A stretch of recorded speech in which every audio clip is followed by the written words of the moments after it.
మాధురి అండి. నేను చికాగో నుంచి వచ్చాను. నేను ఫిజిషియన్ గా పనిచేస్తా అక్కడ.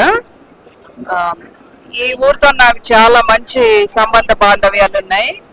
ఇక్కడనే పుట్టాను నేను. ఇక్కడ పుట్టిన తర్వాత మా పేరెంట్స్ వదిలిపోవాల్సి వచ్చింది ఈ ఊరిని. యాక్చువల్గా ఇది మా ఫాదర్ వాళ్ళ గ్రాండ్ పేరెంట్స్ ఊరు ఇది. ఆయన ఇక్కడే పెరిగిండు, ఇక్కడే పుట్టిండు. ఆయనకి ఎంతో సంబంధం అనుబంధాలు ఉన్నాయి ఇక్కడ. ఇప్పుడు మనం ఉన్న ప్లేస్ కూడా ఈ గుడి వాళ్ళ తాతగారు చేపట్టిందే. ఆయన ఇక్కడ ఆడుకునేవాడు. ఆయనకి ఎన్నెన్నో మంచి మంచి మెమరీస్ ఉన్నాయని చెప్పింది నాకు.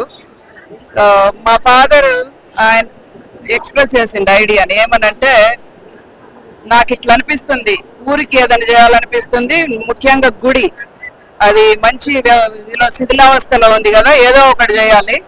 తాతగారు చేపట్టిన కార్యక్రమం కదా అది, మరుగున పడిపోయింది, దాన్ని మళ్ళీ పైనకి తేవాలని నాకు అనిపించింది. అట్లా కళలో కూడా వచ్చి చెప్పినట్టుగా అనిపించింది. ఇది చెయ్యాలి అని ఒక పట్టుదలతో ఉన్నాడు అనమాట.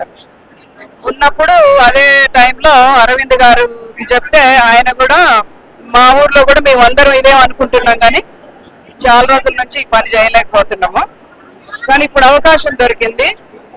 అందరూ కూడా ముందుకి స్ఫూర్తితోనే ఉన్నారు. దీన్ని ముందుకు తీసుకెళ్లాలి ఎలాగైనా అని ఊరి ప్రజలతో పాటు మమ్మల్ని కూడా సహాయ సహకారాలు అడిగారు.